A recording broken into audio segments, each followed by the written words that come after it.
Buenas tardes, es un gusto tener esta sesión del capítulo de cuidados críticos y anestesia de la Sociedad Mexicana de Trasplantes, hoy con un tema muy especial sobre la evolución de la anestesia en el trasplante de corazón, y voy a dejar la coordinación en manos de la doctora Gila Martínez y del doctor Manuel Correa. Bienvenidos todos. Muchas gracias, doctora Mara Medeiros, actual presidenta de la Sociedad Mexicana de Trasplantes. Gracias por todo, y le damos la más cordial bienvenida de parte de la doctora Gilda Martínez Castillo, la doctora Carla Escorza Molina y su servidor Manuel Ángel Correa Flores.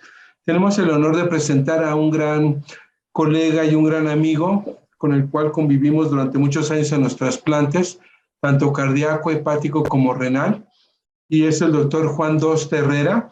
Él es el jefe de servicio de anestesiología del Hospital General Centro Médico Nacional La Raza. Es el profesor titular de anestesia y de la subespecialidad de anestesia en pediatría. Hizo trasplante de corazón en el Hospital Presbiteriano de la Universidad de Pittsburgh, y él tuvo el inicio con el doctor Rubén Argüero. Participaron en el primer trasplante cardíaco en México, que fue en el Hospital de la Raza, con el señor Tafoya, que todos recordamos ese gran evento. Y bueno, no nos tocó participar, pero sabemos toda la huella que ha tenido el trasplante en el Centro Médico de la Raza con el doctor Rubén Argüero y actualmente con el doctor Guillermo Cariaga.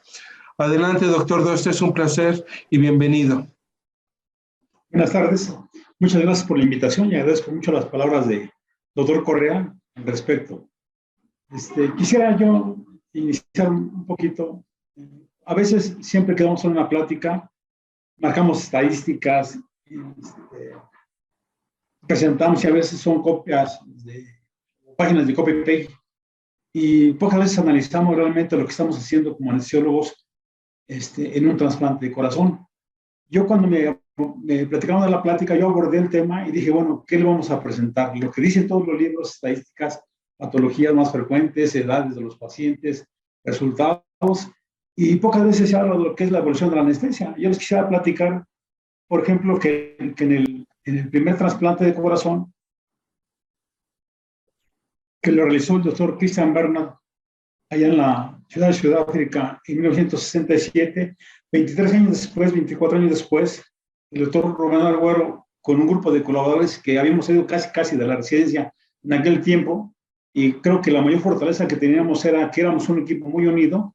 Realizamos el primer trasplante de corazón en México en el Hospital de Especialidades del Centro Médico Nacional La Raza.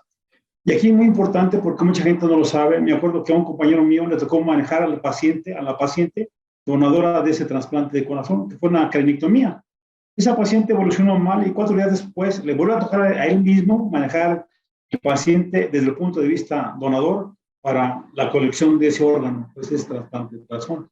Entonces son cosas pues que a veces no salen a la luz, pero a nosotros nos tocó vivir también la época de que nos decían, hay un trasplante, un donador en traumatología Magdalena de las Salinas. Ahí íbamos todo el grupo de trasplantes, llevamos vaporizadores, llevamos sondas orotraqueales, anestésicos, opiáceos, relajantes, todo llevábamos, y llegamos allí, nos sentábamos 3-4 horas, y siempre se decía que no, porque no convencían a la familia que no su órgano. Otra vez íbamos a Balbuena, también porque había un donador, un potencial donador, íbamos todo el equipo, el equipo de profesionales así, hermano. Ahí esperábamos el paciente, que siempre sí, que siempre no, y total, siempre fue desechado. Y una vez me acuerdo que ya estaba todo, ya para hacer el trasplante de corazón, ya la familia había aceptado, y ¿qué creen? El Ministerio Público no sabía lo que era un trasplante, perdón, y vacas, otra vez se viene abajo todo esto. Entonces, afortunadamente, pues, nos tocó vivir esa época del donador y del receptor en nuestro hospital, y creo que las cosas se dieron para que fuera todo un éxito. Ya iniciando lo que es la plática, les quiero comentar, todo el mundo lo sabe, que la principal causa de muerte en todo el mundo y consecuentemente en nuestro país son las cardiopatías. Pues se considera pues que cada año salen 500,000 casos nuevos de pacientes con falla cardíaca de tipo crónico. De estos, 10 de cada 1,000 pacientes son mayores de 65 años de edad y tienen falla cardíaca de tipo crónico. El 75% de estos pacientes tienen antecedentes de hipertensión arterial sistémica y el riesgo de muerte súbita en esos pacientes se incrementa de 6 a 9 veces más que en la población normal. Imagínense pues el problema que tenemos. Realmente la frecuencia de muerte en los pacientes de raza blanca son del 20.3%, en hombres afroamericanos el 22.9%, en mujeres de raza blanca 18.3%, en mujeres afroamericanas el 19.0%.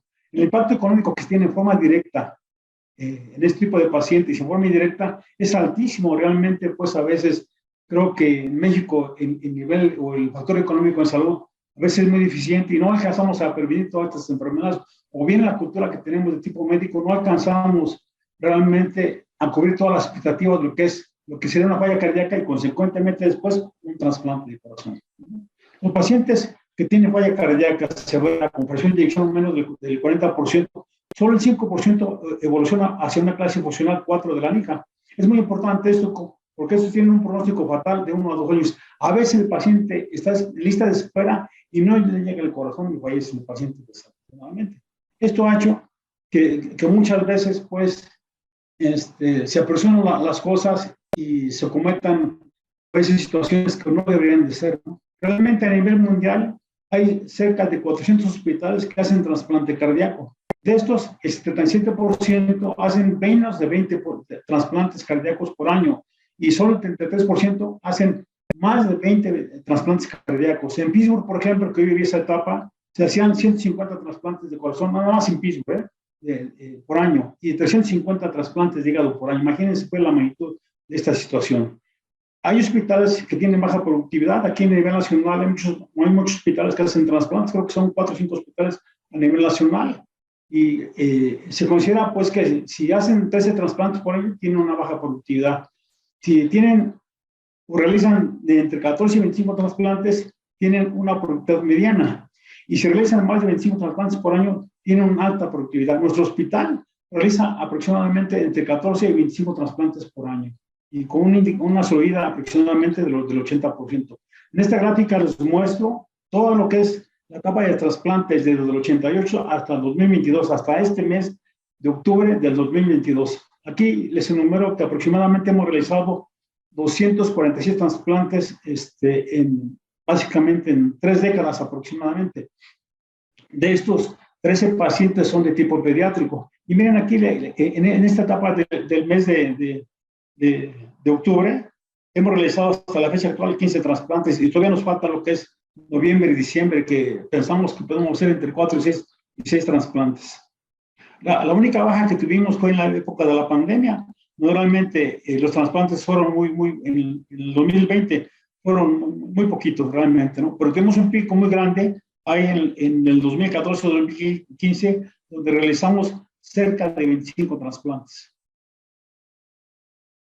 Realmente la falla cardíaca crónica puede tener varios ámbitos terapéuticos, desde el apoyo farmacológico, la resincronización cardíaca, los inotrópicos de tipo ambulatorio, las cardiomoplastías o el soporte ventricular o asistencia ventricular en espera de un trasplante cardíaco. Realmente, pues, esto es lo que se sabe hasta actualmente. Y también se han hecho implantes sobre las madres. Aquí se hacían en el hospital hace como 10 años y los resultados no han sido muy buenos y por eso se cambió lo que es ahora lo que es el trasplante de corazón. Así tenemos 2 tipos de trasplantes. El ortotópico es aquel órgano que se implanta en su cavidad natural.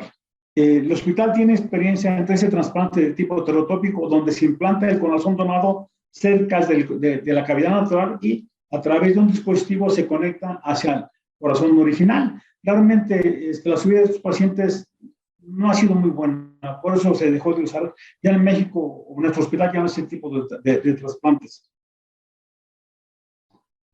Las indicaciones de un trasplante cardíaco básicamente es la disfunción miocárdica severa, irreversible, sin respuesta a nada.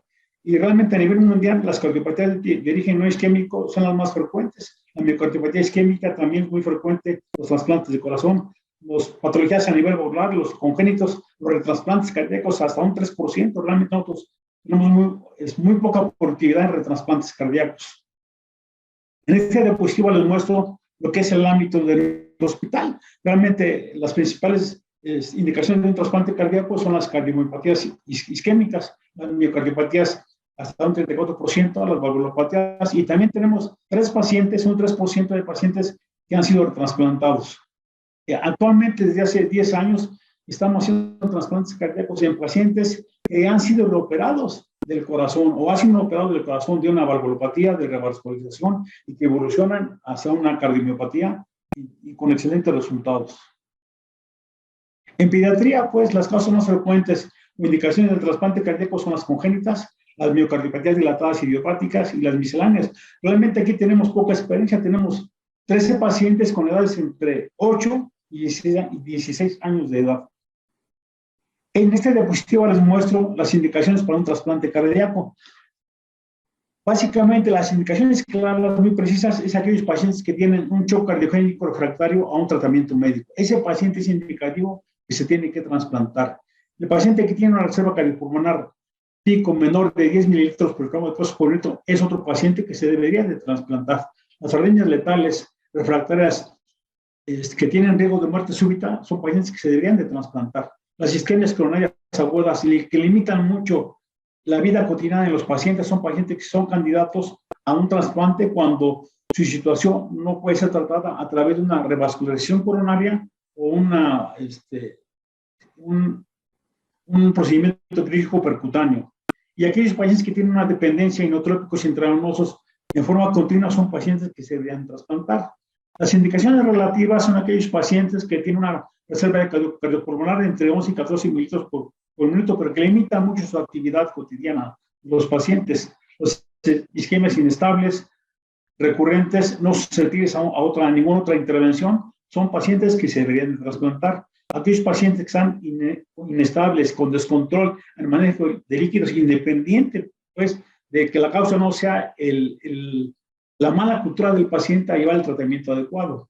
Y aquellos pacientes que tienen shock cardiogénico con soporte ventricular mecánico y que están en espera de un trasplante cardíaco son pacientes que se deberían de trasplantar.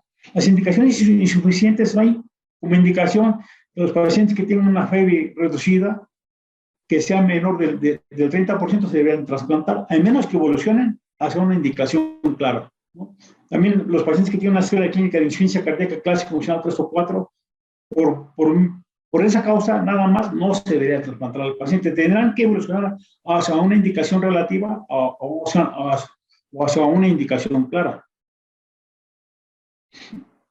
Los factores que hemos encontrado nosotros para que los resultados del trasplante cardíaco no sean los adecuados y se consideren contraindicaciones son aquellos pacientes que tienen hipertensión arterial pulmonar irreversible, mayor de 6 unidades de Wood. Es muy importante, porque una vez que el corazón se dona, se implanta y viene a la fase de perfusión, en esa fase se puede incrementar tanto la presión arterial pulmonar hasta 6 milímetros, hasta 60 milímetros de mercurio.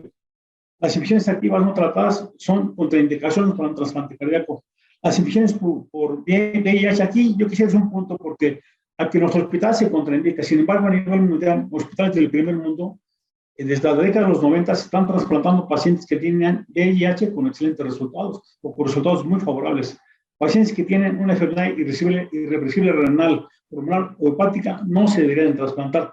Sin embargo, en nuestro hospital hemos hecho 6 trasplantes de corazón, riñón simultáneo con excelentes resultados. Tenemos un paciente hace aproximadamente 2 o 3 meses, que estaba indicado el trasplante de corazón-hígado.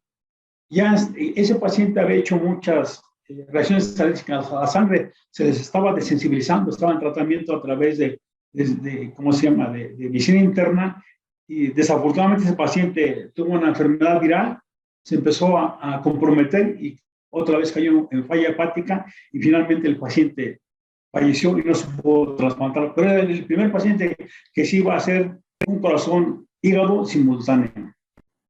Los pacientes que tengan diabetes mellitus con daño importante, ¿cómo se llama?, órgano blanco, irreversible, no se deberían trasplantar. Y aquellos pacientes que tienen enfermedades cerebrovasculares o vascular periférica tampoco se deberían trasplantar. Pacientes que tengan neoplasias malignas en los últimos años con actividad tumoral no se deberían trasplantar. Sin embargo, en algunos países del primer mundo se están trasplantando pacientes que tienen una actividad, que tienen o tuvieron un tumor y a 5 años a la fecha ya no tienen ninguna sintomatología del tumor, se pueden transplantar o se trasplantan con muy buenos resultados. Pacientes con osteoporosis tampoco se deberían trasplantar. Aquellos pacientes que tienen una alteración psiquiátrica, si no son valorados por higiene mental, no se deberían trasplantar. Hemos tenido pacientes, por ejemplo, tuvimos un paciente que se trasplantó y más o menos un año después se fue a trabajar a Estados Unidos de bracero y resulta que llegando allá no conseguía los inmunosupresores, hubo su tratamiento inmunosupresor y desafortunadamente un año después falleció el paciente.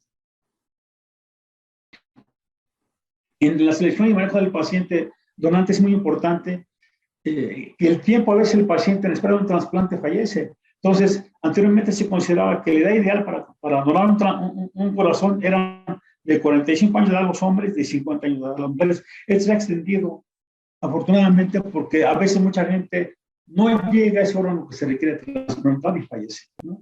Aquí es muy importante que el tamaño del corazón donado exista una relación con el paciente receptor, porque si no, si el paciente, de acuerdo al peso y talla, es muy grande, pues no se puede trasplantar y se contraindica el trasplante. Entonces, el paciente, por ejemplo, recién nacidos, a veces el corazón donante pesa 300% más que el corazón receptor y se contraindica la cirugía, no se puede hacer un trasplante.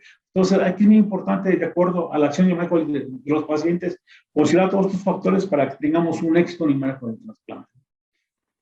También es importante que a todos los donadores se les haga un eco. A veces, por alguna razón, de los hospitales que donan órganos, no se les hace el eco, o bien el eco es ya más de 3 meses de realizado. Desafortunadamente, por alguna razón se le hizo el eco y ahí está.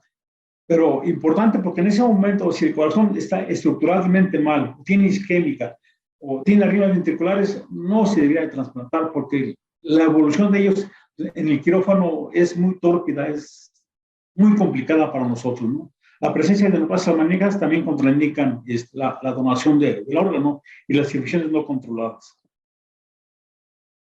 Es ideal que los pacientes tengan una edad de 45 años en el hombre o 50 en la mujer. Porque se ha extendido, ahora se acepta que sean pacientes de 50 años y hombres y mujeres de 55 años de edad.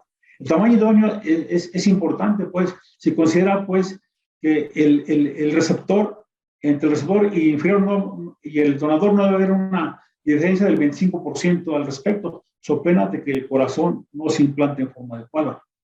Es importante los exámenes cardiológicos que sean normales. En pacientes mayores de 40 años es importante que siempre se les haga un ecocardiograma antes de extraer el órgano, que exista una compatibilidad del grupo sanguíneo, que exista estabilidad hemodinámica, que tenga ausencia de enfermedades transmisibles como son la hepatitis, el virus del SIDA, ausencia de infecciones activas o neoplasias que tengan posibilidades de diseminación, se deben de retirar del trasplante. Se aceptan pacientes, por ejemplo, que tuvieron un cáncer in situ, el cáncer de próstata, por ejemplo, que está ahí, y que ya tuvieron 6 meses de inactividad tumoral, se pueden donar sus órganos. Esto son cosas, pues, que deberíamos saber. El tiempo previsto de isquemia no debe de pasar de 4 o 5 horas. No tenemos una estadística que hemos trasplantado pacientes hasta de 6 horas, hasta 5 horas con 40, 45 minutos, 43 minutos. El problema, pues, que este tipo de pacientes en la fase de reperfusión tienen más complicaciones, como si era la falla del ventrículo derecho, pues, y son más difíciles de manejar. Lo ideal sería que ese paciente se trasplantara en 2 o 3 horas después del pinzamiento aórtico. Algunos hospitales, por ejemplo, no aceptan donaciones que vengan de fuera. Nosotros aceptamos donaciones que vengan de Campeche o que vengan de Monterrey, de Tijuana, Mexicali. El problema que hemos presentado que a veces el problema es los contactos en relación al avión, a la vía aérea, de que no llega en tiempo oportuno. El último trasplante que hicimos fueron por el órgano a Celaya y resulta que llegaron a Toluca para tomar el helicóptero de Toluca acá a México y como había neblina no podían salir, entonces tuvieron que llegar en ambulancia hasta la entrada al DF y de ahí ¿cómo se llama? En helicóptero hasta nuestro hospital. Son detallitos, pues, porque eso aumenta el tiempo de isquemia, porque ese paciente tuvo un tiempo de isquemia de 5 horas 36 minutos. Le fue bien, pero sí es muy estresante que un paciente así se presente con un tiempo mayor de 4 o 5 horas de isquemia. El protocolo que se tiene aceptado aquí en México y en muchas partes del mundo es de ambos sexos. La edad límite aquí en México es de 65 años de edad. No aceptamos pacientes que tengan más de 65 años de edad. E incluso tenemos la edad mayor que se ha trasplantado un paciente de 63 años. Pero en los países del primer mundo, como Estados Unidos, se hacen trasplantes cardíacos en pacientes mayores de 70 años y con resultados muy, muy favorables. Pacientes portadores de falla cardíaca crónica con perspectiva de vida mala a 12 meses, con terapia máxima y sin opción a un tratamiento quirúrgico se deben trasplantar, que tengan una clase funcional 3-4 de la anija y sin ninguna afectación irreversible a órganos como riñón, hígado, cerebro, arteriosclerosis severa. Su nivel cultural y socioeconómico debe ser medio alto, porque una vez trasplantamos a un paciente y no se podía ir a su casa porque en su casa se les había olvidado que tenían que tener un cuarto especial para él, utensilios de comida especial para él, un baño propio, pues, y tuvo que permanecer en el hospital ya con órgano funcionando 4 o 5 meses hasta que en su casa hicieran un cuarto especial para él. El buen perfil psicológico aquí lo determina higiene mental. Tuvimos un paciente, ese paciente que se fue de Brasil a Estados Unidos, pues, y se olvidó tomar el tratamiento. Son situaciones que a veces la falta de conocimiento que tenga el paciente o la falta de cultura de la relación, lo que le vamos a hacer implica, pues, que los cuidados no se lleven en forma adecuada, ¿no? También aquellos pacientes que tengan una reserva peripulmonar menor de 10 mililitros por gramo de peso por minuto se deberían de trasplantar. Se incluyen aquellos pacientes que tengan antecedentes de paro cardíaco y que tengan daño cerebral con secuelas de hipoxia isquémica. Aquellos pacientes que tengan tromboembolia o infarto pulmonar recientes menor a 6 semanas de evolución no se deberían de trasplantar. Aquellos pacientes que tengan enfermedades vascular cerebral tampoco se deben trasplantar y que tengan secuelas importantes. Que tengan disfunción orgánica irreversible tampoco se deberían de trasplantar. Que tengan un proceso infeccioso también se contraindica. La presencia de enfermedades crónicas como diabetes mellitus, si tienen daño a órgano blanco como es la retinopatía o nefropatías, tampoco se deberían trasplantar. Infecciones agudas como tuberculosis, citomegalovirus, rubiola, tampoco se deben trasplantar. Que el nivel económico sea el adecuado, es importante, pues, o bien sensibilizar a la familia, pues, de la importancia que ese paciente va a recibir un órgano para evitar que tengamos problemas de este tipo, que la gente no tome el tratamiento en forma adecuada. Y también aquellos pacientes que tengan hipertensión arterial pulmonar severa, mayor a 6 unidades de Wood, no sé, si es irreversible esto, no se deben trasplantar. A veces que el paciente ingresa con hipertensión arterial pulmonar, se da un tratamiento efectivo a base de inodilatadores, leucimidando y rinodobutamina, y mejoran. Pero si no mejora y está sobrepasado de esto, no se debería trasplantar. Los protocolos solicitados, pues siempre en la exploración física, edad, peso, talla, superficie corporal, laboratorio completo, biometría hemática, química sanguínea, colesterol, triglicéridos, perfil de lípidos, calcio, fósforo, magnesio, órgano de funcionamiento hepático, de operación de creatina. En hombres, pues en hombres siempre se les pide el antígeno prostático y en mujeres siempre se hace una evaluación ginecológica y se toma un Papá Nicolau para describir condiciones. También se buscan un perfil inmunológico para buscar anticuerpos contra VIH, panel de hepatitis viral y TORCH. Una teleelectrocardiograma y un electrocardiograma deberían ser siempre tomados en un paciente que se va a trasplantar. El eco se debe de hacer para ver cómo está la hipertensión arterial pulmonar y ver la condición dinámica de ese paciente que se puede trasplantar. En pacientes que tengan patología respiratoria, si es reversible, se debe tomar pruebas de funcionamiento respiratorio, pero esto es una condición que va a depender mucho de cómo está el paciente en ese momento. Y ser evaluado por otros servicios como son higiene mental, cirugía maxilofacial, otorrinolaringología, ginecología, urología y trabajo social. Todos los estudios se deben repetir cada 3 meses, excepto lo que sea el cateterismo cardíaco y su perfil inmunológico, pues esto básicamente puede durar hasta 1 año. En relación al protocolo de trasplante cardíaco y tabaquillas y alcoholismo, yo les platicaba hace ratito que muchos hospitales del primer mundo de las décadas de los 90 del siglo pasado se aceptan pacientes que tengan antecedentes de tabaquismo y alcoholismo, pero que tengan 6 meses sin ningún antecedente de estos. Los pacientes que tienen alcoholismo crónico los someten a una clínica de rehabilitación hasta por 1 año para poder ser trasplantados. Los pacientes que tienen HIV y que requieren trasplante cardíaco se realiza sin ningún problema y con resultados muy favorables. En nuestro hospital no aceptamos estas dos condiciones. Es muy importante porque no se aceptan pacientes que tengan obesidad de tipo mórbido o bien que el índice de masa corporal sea mayor al 30%.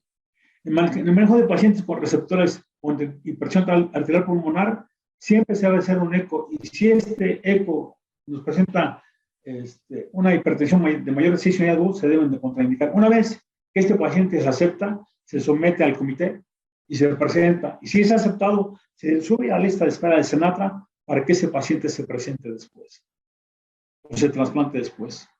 Estas son parte de la tecnología que tenemos ahora.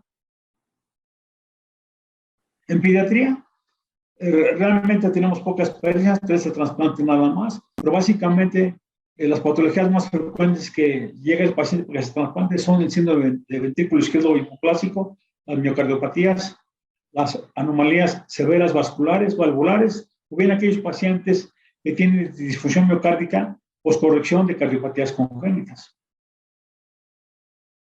Se contraindican en pacientes pediátricos niños que tengan una hipertensión pulmonar mayor de 8 unidades de Wood, que tienen una infección sistémica al momento del trasplante cardíaco, o enfermedades malignas o activas o en remisión, que tengan un embolismo pulmonar o reciente o infarto, se contraindica, y que tengan una falla multiorgánica y problemas sociales severos. Es importante pues, que exista una compatibilidad entre donante y receptor, que tengan una compatibilidad del grupo sanguíneo. También el corazón es muy importante porque en recién nacido les platicaba pues, que a veces el donante puede pesar un 300% más que el corazón del receptor. En niños más grandes, como son escolares y adolescentes, acepta que sobrepase un 50% más del paciente receptor. Esto es lo que teníamos, o lo que yo les quería platicar, de lo que es la evolución de la anestesia en el trasplante de corazón. Esta máquina se utilizó en el primer trasplante de corazón en México. Es una Narcomed que tiene una sobrevida, pues una vida media como de 20 años, 30 años ya lleva esta máquina. Y la verdad es una máquina que en su momento se armó con monitores, oxímetros aparte. No teníamos en aquel momento un monitor de la acción lateral media, utilizábamos un manómetro que le colocábamos en un equipo de neoclisis para transfusión, porque son sellados, lo calibrábamos a 100 y en forma directa a través de la línea arterial y radial medíamos, como interesábamos, la acción lateral media en forma continua. Y el único aislamiento que teníamos para la vía era el laringoscopio. No había otra, la única habilidad que tiene el médico que lo iba a intubar. Actualmente ya existen muchos monitores, los cuales los tenemos aquí en nuestro hospital, que podemos manejar un neuromonitoreo, podemos manejar un ecocardiograma transfágico para ver cómo está ese corazón que se implantó ya y cómo está básicamente para detectar si tiene cambios a nivel valvular o tiene, ¿cómo se llama? Falla cardíaca del lado derecho. Tenemos monitores que miden el índice cardíaco, el gasto cardíaco. Tenemos monitores, pues, que nos miden la saturación arterial en forma continua todo el tiempo, independientemente de la bomba de circulación extracorpórea. Entonces, realmente el inicio de la anestesia se realizaba un monitoreo invasivo con barómetros de aire. Habitualmente, el manejo de la vida, el habitual, no había otra situación. Lo que teníamos en ese momento era el laringoscopio y una hoja curva que manejábamos constantemente. La intención fue a base de benzodiazepinas, relajantes musculares y opioides. Básicamente, en esto no hay cambios. Simplemente las benzodiazepinas ahora son de acción más corta pues, que las de antes. Relajantes musculares ahora tenemos todo un arsenal de fármacos relajantes musculares que los obtenemos a través del servicio integral. Nos maneja succinicolina, bromuro de bicuronio, cisatracurio y bromuro de rocuronio, todos sin ningún problema. El mantenimiento hemodinámico en aquella época fue a base de perfusiones manuales. Utilizamos mucho los microgoteros de 100 mililitros y utilizamos 50 gotas para calcular la dosis de los pacientes, porque en aquel tiempo no había bombas volumétricas. Desafortunadamente, los únicos anestésicos inhalados que teníamos era el alutano y el florano, y llegaba por aquel tiempo el isoflorano, pues, que los dos primeros son muy depresores del miocardio, el otro como que produce cierta estabilidad miocárdica. Y la única técnica que manejábamos era la anestesia general. Dentro del desarrollo, lo más reciente que hay fue la introducción de la ecocardiografía transesofágica, pero ya actualmente se utiliza en la anestesia. Anteriormente la conocíamos por la literatura, pero realmente la conocíamos incluso cómo se utilizaba. Hoy tenemos este monitor desde marzo de este año y lo utilizamos frecuentemente pues, para el manejo de toda la patología que se mete a cirugía cardiovascular, principalmente en los trasplantes. Tenemos monitores que nos dicen la saturación cerebral en forma continua. Y tenemos también otro monitor que nos mide la profundidad anestésica, que lo podemos correlacionar con la saturación cerebral, y si esta nos desciende, pues tenemos que ver si es la forma de circulación extracorpórea y la técnica anestésica o algo está pasando con nuestro paciente, y si no corregimos, el paciente puede terminar con un problema a nivel neurológico. También tenemos ultrasonidos, en el cual ya todos los accesos vasculares con indicación, siempre se colocan la línea arterial y el catéter central, el catéter Swan-Ganz, guiado por ultrasonido. Tenemos la ecocardiografía transesofágica, que básicamente medimos las presiones pulmonares, las resistencias vasculares pulmonares, pero este monitor nos da exactamente cuando viene la fase de perfusión, nos vemos cómo está básicamente lo que es el corazón derecho, ¿no? Es bien importante porque podemos predecir muchísimas cosas o muchas complicaciones que se pueden presentar en este tipo de pacientes. Tenemos también el neuromonitoreo, y ¿cuál es su utilidad? Básicamente es un monitor no invasivo, que es muy fácil de usar, le está midiendo siempre la saturación de oxígeno en forma continua. Siempre al paciente le tomamos en forma basal cuánto tiene de NIRS. Estos parámetros que ustedes ven no deben de variar más de un 20%. Si varían más del 20%, fíjate que tengamos un problema que puede ser la técnica anestésica ampliada, o que el paciente nos está deprimiendo de forma importante, o tenemos una complicación a nivel pulmonar, o bien la bomba de circulación extracorpórea no está dando la oxigenación en forma adecuada, o bien pudiera ser también porque hemos detectado que la cánula no está bien colocada, porque a veces nos ha tocado ver que calculan al paciente para colocar la bomba de circulación extracorpórea, resulta que la cánula la meten demasiado y baja la saturación cerebral de forma muy rápida, y le pedimos al cirujano que corrija, ¿no? Son cosas pues que antes no teníamos, antes era por la clínica la que usábamos.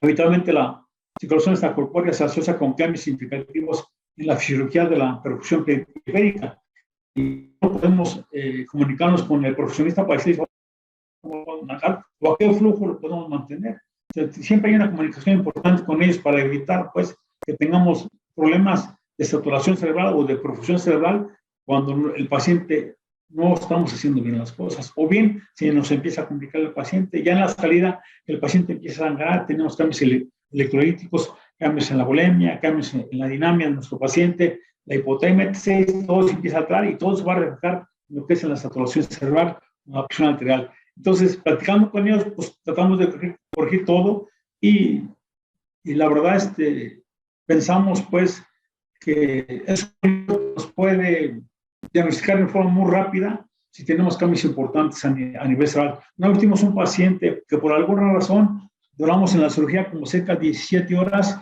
y lo pasamos al quirófano, a la terapia intensiva. Y en la terapia intensiva lo pasamos con el monitor NIRS allá a la terapia, y lo bajaron un día después al tomógrafo para tomarle, porque el paciente no despertaba, para tomarle una tomografía, y resulta que nos estaban achacando la culpa que el paciente estaba con ¿cómo se llama?, secuelas de hipoxia anóxica isquémica. Entonces le sacamos en ese mismo día le sacamos todo lo que es el monitoreo, desde la primera hora que la colocamos hasta las 15 horas que lo tuvimos, y no había ninguna desaturación cerebral. El problema que surgió fue que al trasladar al paciente a la sala de rayos X, pues tuvieron una eventualidad y que no se dieron cuenta, y se les estaba terminando el oxígeno del tanque, pues, y fue el problema, pues, porque terminaron dándole el oxígeno casi de boca a boca al paciente. Son cosas, pues, que se discutieron mucho, y vimos que la cosa, pues, no éramos nosotros, sino eran problemas ahí de la gente que trasladó al paciente a tomar una tomografía a la sala de rayos X.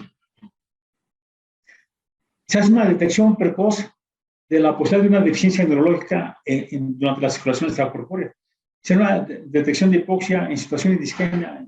Algunos autores han tratado de si este tipo de monitor nos puede hacer el diagnóstico de accidentes vasculares. Realmente no tiene esa sensibilidad, o desconozco hasta la fecha si realmente este tipo de monitor nos puede detectar un accidente vascular y que lo podamos detectar a través del monitoreo UNIRS. Pero realmente lo que sí podemos diagnosticar rápido es el efecto farmacológico que tenemos de los anestésicos para controlar la presión arterial o bien controlar el efecto de los fármacos que estamos administrando.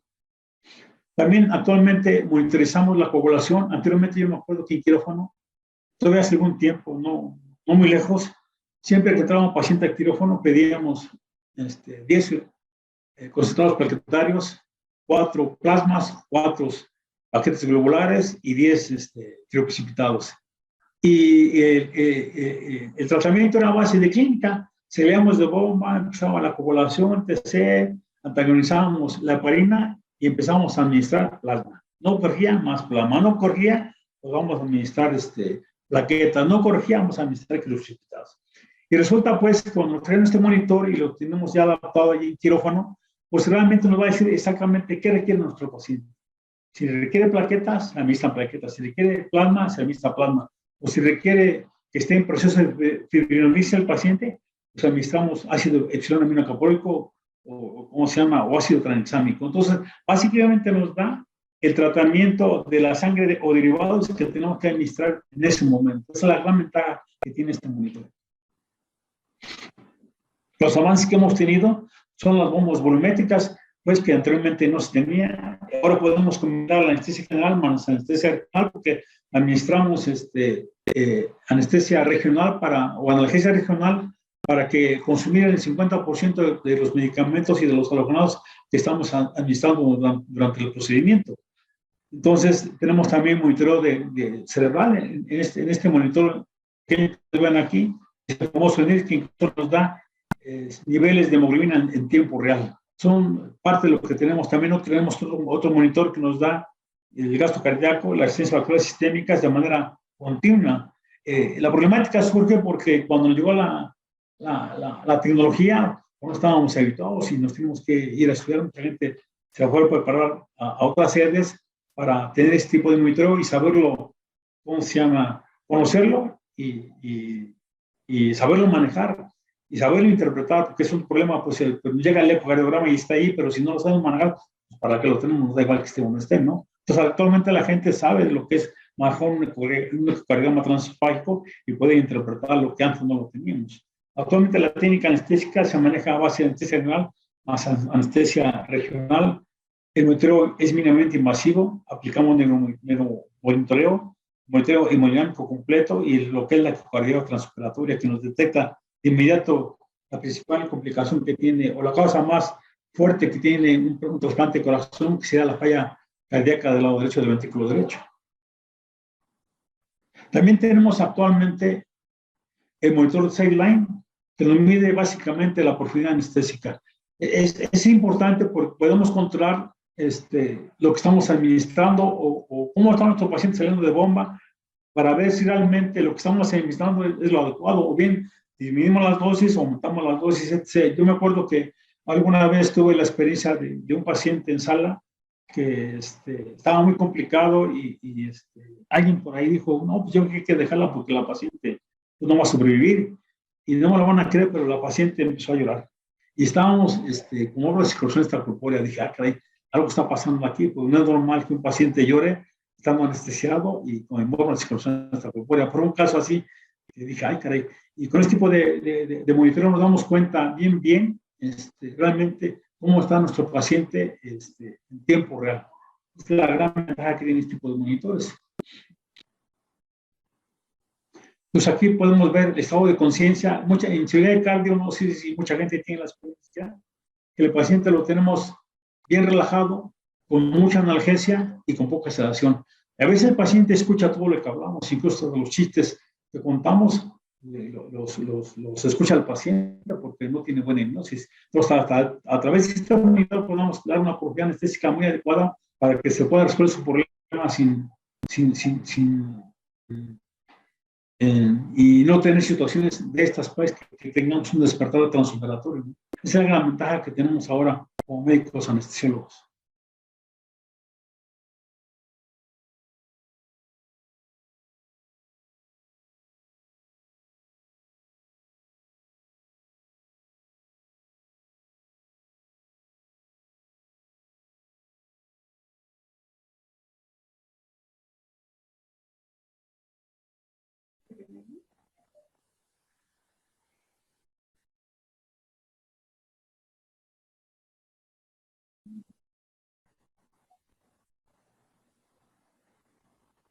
Esta sería la última diapositiva que mostramos.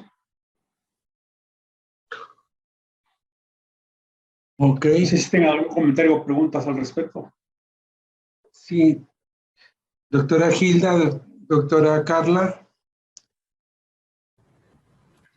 Buenas tardes, doctor Dosta. Buenas tardes. ¿La analgesia con qué la manejan? Bueno, ¿En sus pacientes? Tenemos la experiencia de manejar bloqueos del músculo erector bilateral con ropivacaína. Administramos 20 centímetros de ropivacaína al un 75% de forma bilateral, pero también lo podemos manejar como un bloqueo interpleural. También lo manejamos con o también podemos manejarlo con bloqueos a nivel de los pectorales, una analgesia excelente. Lo que más da analgesia son los bloqueos que se utilizan en los músculos erectores, que nos dan una analgesia hasta de 48 horas. O sea, el paciente no requiere analgesia de nada. A veces hemos administrado, no lo va a creer, que no está indicado porque no es dolor tipo crónico, pero le ponemos parches de buprenorfina de 10 miligramos y el paciente tiene una analgesia excelente. Nada más la combinamos con paracetamol y listo. Pero excelente la analgesia. La gran ventaja de la anestesia regional es que no produce cambios hemodinámicos. Hemos extubado 2 pacientes casi a la hora de ser trasplantados o 2 horas ahí en la terapia intensiva sin ningún problema. Gracias. Por aquí tengo otra pregunta que me dicen, ¿cuáles son las complicaciones más frecuentes después de la fase de reperfusión? En la falla cardíaca del lado derecho es una complicación, yo creo que todos los pacientes que se trasplantan, va a depender de varios factores, incluso si la manipulación del órgano, ¿cómo se llama?, no fue la adecuada, o si el órgano ya era de una persona de 55 años, o el tiempo de isquemia se prolongó más de 5 horas, si tuvimos mucha inestabilidad hemodinámica durante la inducción, durante la salida de bomba. Pero básicamente la mayor complicación que tenemos, la más severa, sería la falla cardíaca del lado derecho. Nos hemos dado cuenta que cuando tenemos un corazón joven, un joven de 18 o 20 años de edad, eso y si el tiempo de isquemia es corto de 2-3 horas, eso les va re bien. Pero sí hemos asociado mucho que los pacientes que donan un corazón de 50 años de edad y que el tiempo de isquemia está muy prolongado, sí la evolución del paciente es media tórpida. Otra complicación frecuente son los sangrados. Eso nos altera todo, el líquido ácido básico, el electrolitos, la volemia, todo. Y se nos empieza a complicar porque luego entra la falla cardíaca, síndrome vasopléjico, etc., ¿no? Son datos que hemos visto nosotros. A mayor tiempo también de circulación extracorpórea, pues habitualmente el paciente de síndrome vasopléjico y tenemos que controlar, pues, la verdad. Doctor Dosta, anteriormente, cuando se manejaba un corazón denervado, dejaban infusión de isoproterenol. Ahora ya lo usan con el marcapaso. Ya. ¿A usted le tocó esa evolución? Esa época de lo que era el marcapaso farmacológico, que era el isoproterenol. La verdad, sí, todos los pacientes que se someten a la cirugía cardiovascular, todos sin excepción, salen con marcapaso como forma profiláctica, y los trasplantes de corazón también salen con marcapaso en forma profiláctica. Pero sí, a mí me tocó usar mucho isoproterenol en esa época que los marcapasos estaban demasiado, o eran muy caros o demasiado controlados, ¿no? Y lo que poníamos era el marcapaso farmacológico. Y en caso de bajo gasto, falla cardíaca izquierda, ¿con qué amina recomienda iniciar? Porque muchas veces hay escuelas que inician norepi bajita, adrena bajita, algunos todavía dopa. Obviamente ya es más dinámico y ya cambiamos mucho el espectro. Sí, básicamente cuando el paciente vemos una vez que se implanta, está en la fase de reperfusión, que empieza a latir frecuentemente, viene el paciente, habitualmente ya tenemos preparado desde unos 10, 20 minutos antes de que hagan la anastomosis de la aorta, tenemos una infusión a dosis muy baja de butamina y milrinona, a dosis bajas. Iniciamos con .02. Vamos iniciando. Siempre, si vemos que el paciente, o tomamos el eco y no hay problemas a nivel del ventrículo derecho y hacemos el diagnóstico que su falla cardíaca es el del lado izquierdo, empezamos con infusiones de adrenalina a dosis bajas.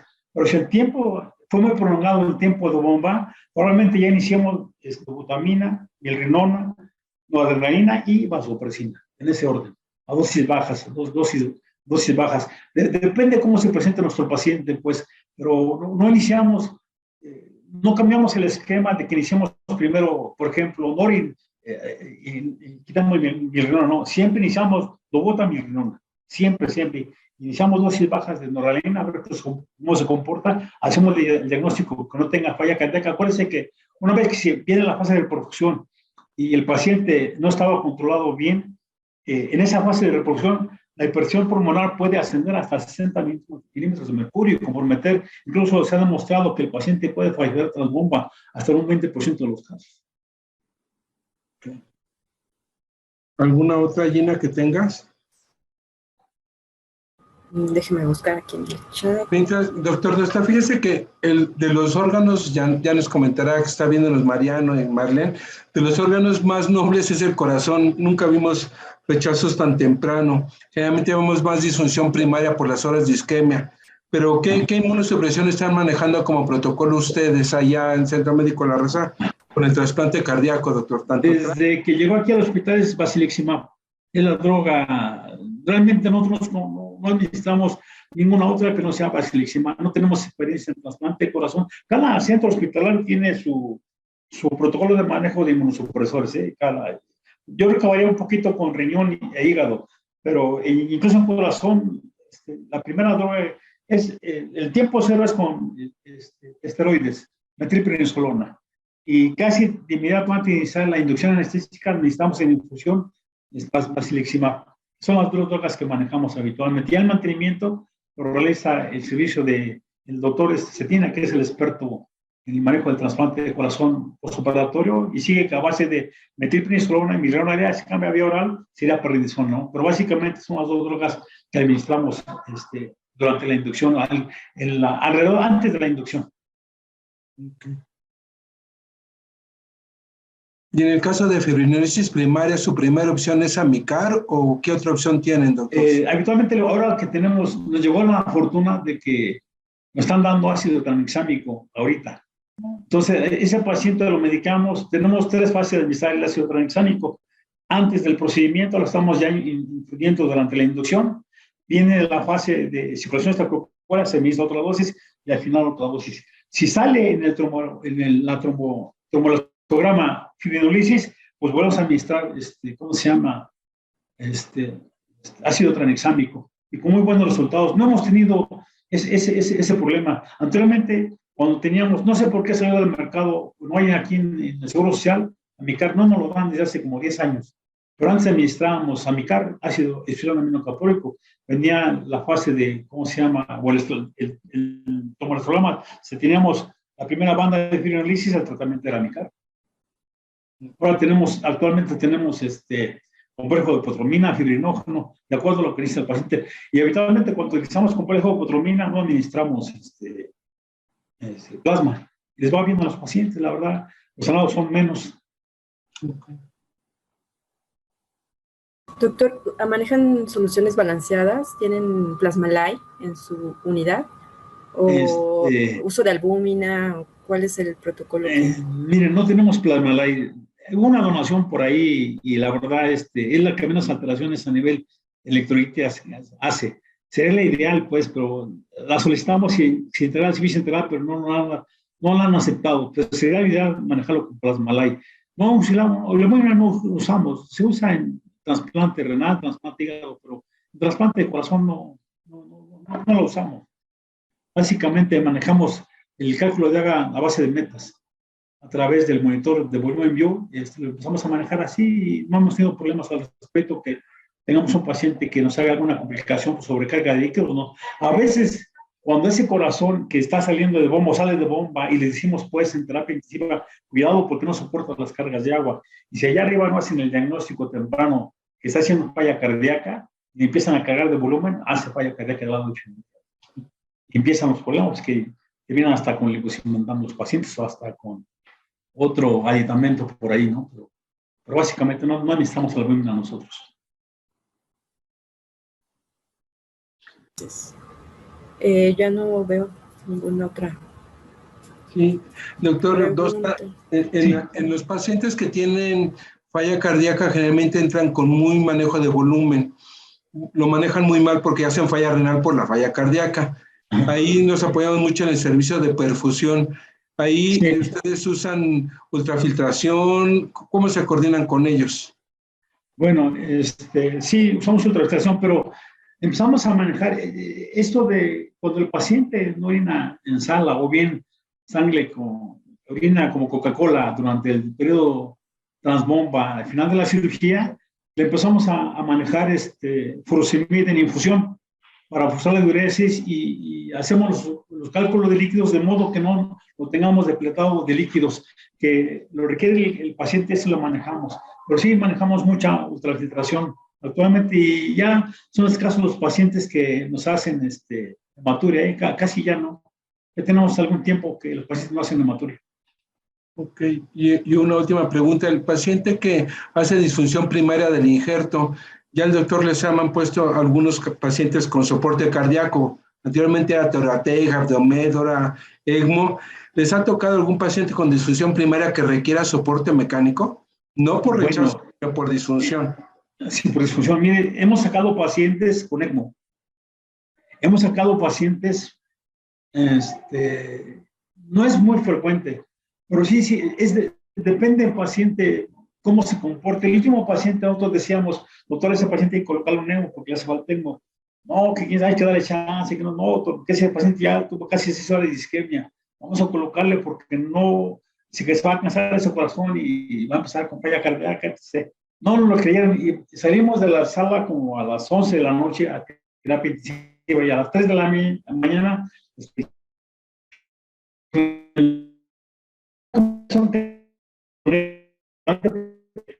ellos estamos haciendo el eco lo que tiene el paciente en ese momento. Pero si no hay una comunicación, sí a veces anda fallando su internet, doctor. X y resulta que alguien le quiso manejar el ECMO, ¿cómo se llama? En la tomografía, y empezó a cambiar el paciente, le cayó un paro allí, y finalmente falleció en el elevador. Son cosas que se dan, pero hay mucha comunicación con los cirujanos y con los a través del doctor Cetina, ¿no? Para ver qué es lo que requiere el paciente. ¿No? Anda fallando su internet. Ya cuando viene Cetina, no, pues ya sé lo que están haciendo. Luego regreso con el paciente. Anteriormente, yo me acuerdo que él nos apoyaba mucho durante los anestesios, unos años que yo llegué al hospital. Oye, me dice, ¿cómo hacía el fondo? Así, no hay problemas. ¿Con cuál lo vas a sacar? Lo vamos a sacar así, asado. Pues, como veamos, según estamos en esa razón, para tomar decisiones y no llegar a ese límite, pues que aguantan al máximo y luego si no lo cuidan allá en la terapia, no se le dan al paciente en situaciones que no están indicadas, ¿no? Ok. Anda medio falló en su internet, doctor Dosta. Pues, sí, quién sabe. Me metí en la clínica del dolor, que sí, bueno, se escucha muy bien por acá. Fíjese que, bueno, ahorita si hay otra pregunta o no para cerrar, yo quisiera hacer un reconocimiento por toda su trayectoria, doctor. Realmente ha crecido el programa de trasplante cardíaco y usted fue de los fundadores y ha persistido y le ha tocado ver toda la evolución que vivimos todos, y desde que no teníamos nada de monitorización hasta que ya tienen toda una monitorización completísima y tenemos todo el soporte tanto de coagulación como de aminas, como de monitoreo neurológico, cardíaco. Yo creo que ya es diferente, pero nos tocó manejar esos pacientes y salían adelante, y ahora con todo este arnés y los anestesiólogos jóvenes como la doctora Gina y como la doctora Escorza, que ya lo viven con todo el soporte, es un paso gigantesco, y realmente felicitarlo por toda su trayectoria y todo lo que nos ha aportado, y el programa es parte de un equipo de cirujanos, anestesiólogos, intensivistas, administrativos, divisionarios, enfermería, todo el mundo participa, y eso nos toca vivirlo a los que estuvimos en trasplantes y a ustedes que están todavía en las trincheras. Doctora Gina. Pues nada más igual pasarle saludos y muchas felicitaciones. Al doctor Dosta, como dice, es un gran honor haberlo tenido en esta tarde, su plática tan muy ilustrativa para todos los que estamos, como dice usted, aún ahí en las salas.